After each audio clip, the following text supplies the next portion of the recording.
ತಿಂಗಳಿಗೆ ಮನೆಯ ಹಿರಿಯ ಮಹಿಳೆಗೆ 2,000 ರೂಪಾಯಿ ನೀಡುವ ಮೂಲಕ ಆರ್ಥಿಕವಾಗಿ ಈ ಯೋಜನೆಯು ಬಹಳಷ್ಟು ಮಹಿಳೆಯರಿಗೆ ನೆರವಾಗಿದೆ.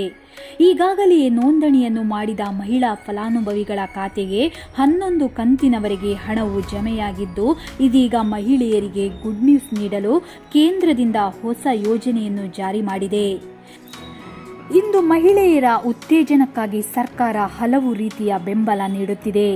ಆರ್ಥಿಕವಾಗಿಯೂ ಬೆಂಬಲ ನೀಡುತ್ತಿದೆ. ಮಹಿಳೆಯರು ಉದ್ಯೋಗವಂತರು ಆಗಬೇಕೆಂದು ಇದಕ್ಕಾಗಿ ಸ್ವ-ಉದ್ಯಮ ತರಬೇತಿ ಹಾಗೂ ಇದಕ್ಕೆ ಸಹಾಯಧನವು ಇತ್ಯಾದಿ ನೀಡುತ್ತಿದೆ. ಅದೇ ರೀತಿ ಮನೆಯಲ್ಲಿ ಸ್ವ-ಉದ್ಯಮವನ್ನು ಮಾಡಲು ಮಹಿಳೆಯರಿಗೆ ಹೊಲಿಗೆ ಯಂತ್ರವನ್ನು ವಿತರಣೆ ಮಾಡುತ್ತಿದೆ. ಈ ಸೌಲಭ್ಯವನ್ನು ಲಕ್ಷಾಂತರ ಮಹಿಳೆಯರು ಪಡೆದುಕೊಂಡಿದ್ದಾರೆ. ಇಂದು ಟೈಲರಿಂಗ್ನಲ್ಲಿ ಆಸಕ್ತಿ ಇದ್ದವರು ಮತ್ತು ಪ್ರತಿಭೆಯನ್ನು ಹೊಂದಿರುವ ಅನೇಕ ಮಹಿಳೆಯರು ಇದ್ದಾರೆ. ಆದರೆ ಬಹುತೇಕರಿಗೆ ಯಂತ್ರಗಳನ್ನು ಖರೀದಿಸಲು ಸಾಧ್ಯವಾಗುವುದಿಲ್ಲ. ಹಾಗಾಗಿ 2023-24 ಸಾಲಿನಲ್ಲಿ ವೃತ್ತಿನಿರತ ಗ್ರಾಮೀಣ ಗುಡಿಗೈಗಾರಿಕಾ ಮಾಡುತ್ತಿರುವ ಅರ್ಹ ಅಭ್ಯರ್ಥಿಗಳು ಈ ಯೋಜನೆಗೆ ಅರ್ಜಿಯು ಹಾಕಬಹುದು.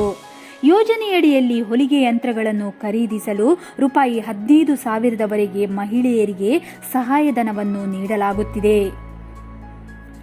ಉಚಿತ ಹೊಲಿಗೆ ಯಂತ್ರ ಪಡೆಯಲು ಅರ್ಜಿದಾರರು ಭಾರತದ ನಾಗರಿಕರಾಗಿದ್ದರೆ ಅರ್ಜಿ ಹಾಕಬಹುದಾಗಿದೆ.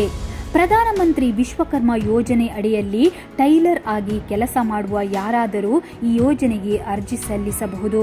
ಅರ್ಜಿದಾರರು 18 ವರ್ಷಕ್ಕಿಂತ ಮೇಲ್ಪಟ್ಟವರಾಗಿರಬೇಕು. ಅರ್ಜಿದಾರ ಅಭ್ಯರ್ಥಿಯು ಬಡತನ ರೇಖೆಗಿಂತ ಕೆಳಗಿರಬೇಕು. ಕುಟುಂಬದ ಆದಾಯವು 12,000 ರೂಪಾಯಿಗಿಂತ ಕಡಿಮೆ ಇರಬೇಕು.